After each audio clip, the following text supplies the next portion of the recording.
Hello student, welcome to our YouTube channel commerce efficiency. आज की class में practical question cover करेंगे straight line method का, जो हमने लास्ट क्लास के अंदर बेसिक कवर किया था उसका, कि स्ट्रेट लाइन मेथड क्या होता है, जिसे हम ओरिजिनल कॉस्ट मेथड भी बोलती हैं। मेरिट डिमेरिट क्या होती हैं, जर्नल एंट्री कैसे पास की जाती हैं, बेस लास्ट क्लास के अंदर कवर किया हमने। अगर अभी तक आपने लास्ट क्लास नहीं देखी, देखे ताकि आपकी स्टडी में कंसिस्टेंसी बनी रहे। अगर अभी तक आपने मेरे यूट्यूब चैनल कॉमर्स एफिशिएंसी को सब्सक्राइब नहीं किया, सब्सक्राइब कीजिए और बेल आइकन जरूर प्रेस कीजिए, ताकि जब भी मैं न्यू वीडियोस अपलोड करूं सबसे पहले नोटिफिकेशन आपके पास जाए, आप वीडियोस को देखकर आपकी स्टडी बूस्टअप हो।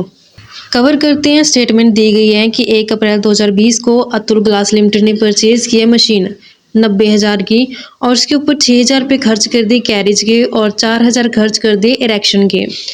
डेट ऑफ परचेज को ये एस्टिमेट किया गया कि जो लाइफ है मशीन, उसको हम 10 साल तक इस्तेमाल कर सकते हैं बिजनेस के कामों में।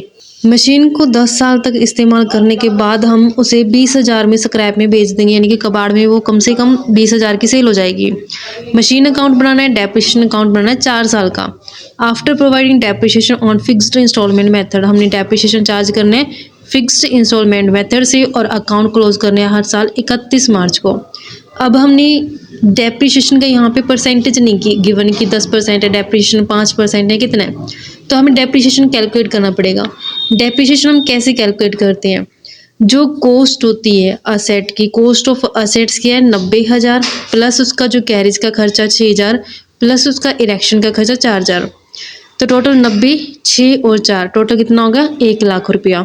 इस कॉस्ट ऑफ असेट में से माइनस करते स्क्रैप वैल्यू, स्क्रैप वैल्यू कितना है 20,000, डिवाइड करते उसकी एस्टिमेटेड लाइफ जो कि 10 साल है, तो हमारे पास डेप्रिसिएशन का अमाउंट आ जाएगा। हर साल कितना डेप्रिसिएशन चार्ज किया जाएगा, उसका फॉर्मूला होता है cost of asset minus scrap value, divide करते हैं कि एस्टिमेट लाइफ कितनी है असेट की।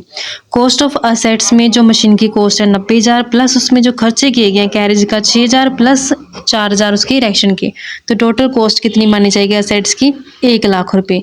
इसमें से माइनस करते हैं स्क्रैप वैल्यू 20,000, और जो इसकी एस्टिमेटेड लाइफ है कि कम से कम इसे 10 साल तक आराम से बिजनेस के अंदर यूज़ किया जा सकता है, तो हमारे पास इसको सोल्व आउट करके 1,00,000 में से 20,000 माइनस करेंगे, 80,000 डिवाइड करेंगे 10 से, तो 8,000 रुपये हमारे पास डेप्रिसिएशन का अमाउंट आ गया।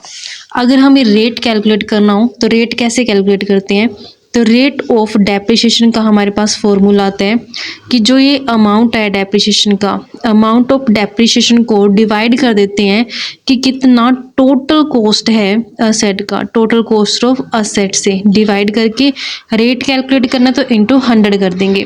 तो हमने अमाउंट ऑफ डेप्रिसिएशन कैलकुलेट किया कितने 8,000 रुपये, और जो टोटल कॉस्ट आई है वो कितनी है 1,00,000 रुपये, यानी कि जो कॉस्ट है मशीन की उसमें हमने सभी खर्चों को भी ऐड कर दिया, यानी कि जो कॉस्ट थी 90,000 प्लस 6,000 कैरेज प्लस 4,000 उसका इरेक्शन का, टोटल 1,00,000 हो गया। इंटू करते हैं 100, जो 8,000 डेप्रिसिएशन चार्ज करना है वो टोटल कॉस्ट कितनी 1,00,000 के ऊपर करना है, तो रेट कितनी हो जाएगी 8%। इस तरीके से हमने डेप्रिसिएशन की रेट भी है जो कैलकुलेट कर ली। अब हमें क्वेश्चन में पूछा गया कि मशीन अकाउंट बनाओ और डेप्रिसिएशन अकाउंट बनाओ 4 साल का, तो सबसे पहले हम मशीन अकाउंट बनाते हैं। मशीन अकाउंट बनाएंगे, मशीन अकाउंट में 2 साइड होती है, डेबिट साइड होती है और ये क्रेडिट साइड होती है। तो जब हम मशीन को परचेज करके लेके आए होंगे उस टाइम पे क्या जर्नल एंट्री पास की होगी, मशीनरी रियल अकाउंट के अंदर कवर की जाती है। रूल कहता है डेबिट व्हाट कम्स इन, जब हम मशीन को परचेज करके लेके आ रहे हैं तो मशीन बिजनेस में आ रही है, इस कारण से हमने जर्नल एंट्री पास करते समय मशीन अकाउंट को क्या किया गया होगा, डेबिट किया गया होगा। तो यहाँ पे मशीन अकाउंट को डेबिट किया है, पेमेंट की गई है तो बैंक अकाउंट को क्रेडिट कर देंगे, क्योंकि जब पेमेंट किया था तो बैंक क्या होता है क्रेडिट होता है। जिसका टोटल कॉस्ट था वो 90,000 था, 90,000 में हमने खरीदी थी, और इसके ऊपर खर्चे पे किए गए, एक तो कैरेज का खर्चा पे किया गया और दूसरा इरेक्शन का खर्चा पे किया गया। तो जो खर्चे होते हैं ना वो खर्चे हमने अलग से नहीं दिखाने होते, वो क्या करते हैं खर्चे इसी में हम ऐड करके दिखा देते हैं इसकी कॉस्ट के अंदर, क्योंकि मशीनरी क्या होती है, कैपिटल नेचर का एक्सपेंडिचर होती है। तो कैपिटल एक्सपेंडिचर के अंदर ही हम जितने भी उसके खर्चे किए गए, इंस्टॉलेशन के, कैरिज के, इरेक्शन के, वो सभी ऐड करके दिखाते हैं। तो 90,000 में प्लस जो इसका खर्चा किया गया ना 6,000 का, और प्लस एक खर्चा और किया गया 4,000 का, ये सभी ऐड करके हम यहाँ पे दिखा देंगे। टोटल बनता है इसका अमाउंट 1 लाख से, और ये 1 लाख से, यानी कि हमने यहाँ पे 90,000 नहीं दिखाना, हमने कितना दिखाना है, 1 लाख दिखाना है। तो यहाँ पे इसके लिए जर्नल एंट्री पास की है, machine account debit to bank account के नाम से। तो जब हम इसको पोस्टिंग करेंगे मशीन अकाउंट में, कैसे करेंगे, यहाँ पे हमने मशीन अकाउंट को क्या किया, डेबिट किया। तो पोस्टिंग करते समय अकाउंट की डेबिट साइड पे टू बैंक अकाउंट के नाम से लिखेंगे। लेकिन यहाँ पे हमने क्या करना है, 90 को अलग दिखाना है, 6 को अलग दिखाना है, 4 को अलग दिखाना है, ताकि हम पता लगा पाए कि एक्चुअल कॉस्ट कितनी थी और कितने इसके ऊपर खर्चे किए गए हैं। तो हम मशीन अकाउंट की डेबिट साइड पे लिखेंगे टू बैंक अकाउंट के नाम से। जो वो खरीदी गई है मशीन वो 90,000 की है। टू बैंक अकाउंट के नाम से लिखेंगे जो खर्चा पे किया गया है, एक्सपेंस है जो, एक तो 6,000 का खर्चा है और दूसरा 4,000 का। तो इन दोनों खर्चों को इस तरीके से दिखाएंगे बैंक अकाउंट के नाम से, एक्सपेंस। अब जो ये मशीन परचेज की गई, ये 2020 की 1 अप्रैल को की गई है। अब हमने इसके ऊपर डेप्रिसिएशन चार्ज करना है। बुक्स के अंदर बोला गया कि हर साल अकाउंट 31 मार्च को क्लोज हो जाता है। 1 अप्रैल 2020 से स्टार्ट हुआ है, 31 मार्च को क्लोज हो जाएगा, यानी कि पूरे साल का डेप्रिसिएशन लगेगा। डेप्रिसिएशन बिजनेस के पॉइंट ऑफ व्यू से एक्सपेंस होता है। नॉमिनल अकाउंट के रूल के अकॉर्डिंग हम डेबिट करते हैं। तो डेप्रिसिएशन एक्सपेंस है तो डेबिट किया जाएगा। 2, डेप्रिसिएशन लगने से मशीन की वैल्यू डाउन चली जाती है। जब हमने परचेज किया था तो डेबिट किया था, जब इसकी वैल्यू डाउन चली जाएगी तो बैलेंस पलट के क्रेडिट हो जाएगा। तो मशीनरी अकाउंट को यहाँ पे हम क्रेडिट कर देंगे। अब डेप्रिसिएशन कैसे चार्ज करेंगे, टोटल कितने में पड़ गई हमें मशीन, 1 लाख में। तो 1 लाख के ऊपर हमने जो डेप्रिसिएशन था वो कैलकुलेट किया था, यहाँ पे उसकी रेट कैलकुलेट की थी 8% से।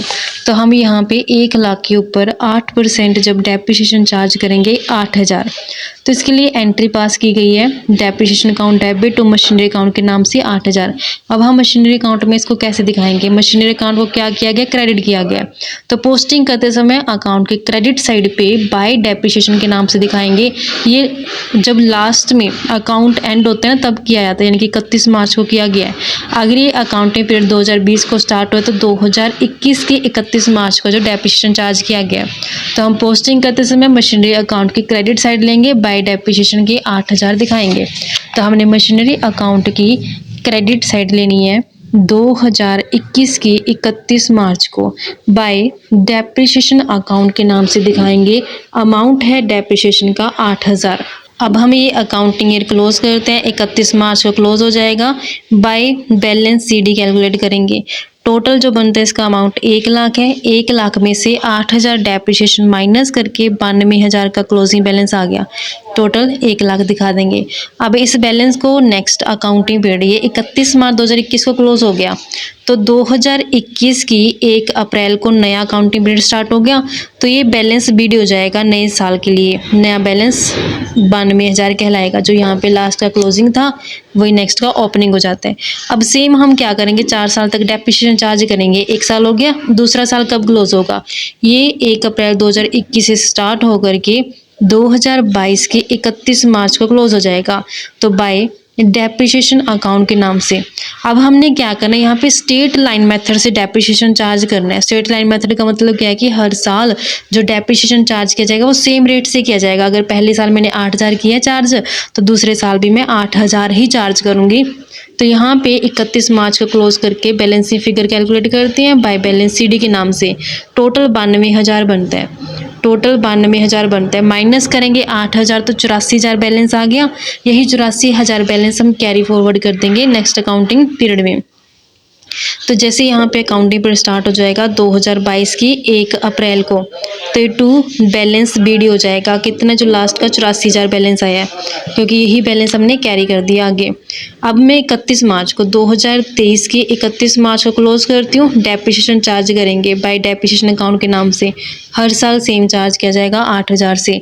84,000 टोटल बनते हैं, 84,000 और यहाँ पे भी 84,000 माइनस करेंगे इसमें से 8,000, तो 76,000 की क्लोजिंग बैलेंस है जो यहाँ पे आ जाएगा। 76,000 का 31 मार्च का बाय बैलेंस सीडी के नाम से दिखाएंगे। यही नेक्स्ट अकाउंटिंग पीरियड 2023 की 1 अप्रैल को ओपनिंग बैलेंस हो जाएगा टू बैलेंस बीडी के नाम से दिखाएंगे 76,000 को। फिर ये अकाउंटिंग पीरियड क्लोज करते हैं। कब क्लोज हो जाएगा ये 2024 की 31 मार्च को। डेप्रिसिएशन चार्ज करेंगे बाय डेप्रिसिएशन अकाउंट के नाम से इस साल फिर 8,000 डेप्रिसिएशन चार्ज करेंगे। टोटल 76,000 बनते हैं। 76,000 में से माइनस करते हैं 8,000 तो 68,000 पे बैलेंस बनेगा। बाय बैलेंस सीडी के नाम से दिखाएंगे। ये 31 मार्च को बैलेंस है। तो हमने सिर्फ 4 साल का बनाना था, वो कंप्लीट हो चुके हैं। First year, second year, third year और फोर्थ ईयर। अब ऐसे हम बनाएंगे डेप्रिसिएशन अकाउंट को। जब हमने डेप्रिसिएशन की जर्नल एंट्री पास की थी उसमें हमने डेप्रिसिएशन अकाउंट को डेबिट किया। तो अब हम पोस्टिंग करते समय अकाउंट की डेबिट साइड पे दिखाएंगे टू मशीनरी अकाउंट के नाम से 8,000। जो डेट रहेगा वो 31 मार्च 2021 रहेगा। तो हम डेप्रिसिएशन अकाउंट के डेबिट साइड पे लेंगे 2021 की 31 मार्च को टू मशीन अकाउंट के नाम से दिखाएंगे। मशीन अकाउंट के नाम से 8,000। और ये डेप्रिसिएशन है जो अकाउंटिंग ईयर के लास्ट में हम statement of profit and loss से चार्ज करते हैं। तो जो ये डेप्रिसिएशन था 2021 के 31 मार्च को चार्ज कर लिया जाएगा by statement of profit and loss से। अमाउंट कितना 8,000। तो फर्स्ट ईयर क्लोज हो जाएगा 8,000 से और इस तरीके से 8,000 से। अब हमने सेम इसी तरीके से 4 सालों का बनाना है। पहला साल कंप्लीट हो गया। दूसरा साल 2022 की 31 मार्च को होगा टू मशीन के नाम से दिखाएंगे क्योंकि डेप्रिसिएशन हर साल सेम रहना है। मशीन अकाउंट के नाम से 8,000। फिर से क्लोज करेंगे 2022 की 31 मार्च को by statement of profit and loss के नाम से दिखाएंगे 8,000। अकाउंट क्लोज कर देंगे 8,000 से। 8,000 से 2 साल कंप्लीट हो गए। 4 साल का बनाना है।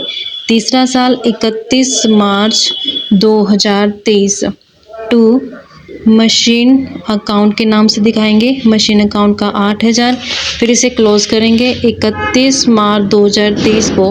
लास्ट में चार्ज कर लिया जाता है statement of profit and loss से। अमाउंट 8,000। अकाउंट क्लोज करते हैं 8,000 से। 8,000 से फिर नेक्स्ट फोर्थ ईयर में 31 मार्च 2024 को टू मशीन अकाउंट के नाम से दिखाएंगे। अमाउंट 8,000। फिर लास्ट में अकाउंटिंग ईयर के लास्ट 31 मार्च 2024 को by statement of profit and loss से चार्ज किया जाएगा 8,000। तो 4 साल का हिसाब कंप्लीट हो चुके हैं। तो इस तरीके से बच्चों हमारे पास एक कंसेप्ट बनता था। आई होप आपको क्लियर हो गया। नेक्स्ट क्लास में कवर करेंगे नया टॉपिक। ऐसी रेगुलर क्लासेस के लिए आप मेरे यूट्यूब चैनल कॉमर्स एफिशिएंसी को सब्सक्राइब, लाइक और शेयर करें। बेल आइकन जरूर प्रेस करें ताकि जब भी मैं न्यू वीडियोस अपलोड करूं सबसे पहले नोटिफिकेशन आपके पास जाए। आप वीडियोस को देखें और आपकी स्टडी बूस्ट अप हो।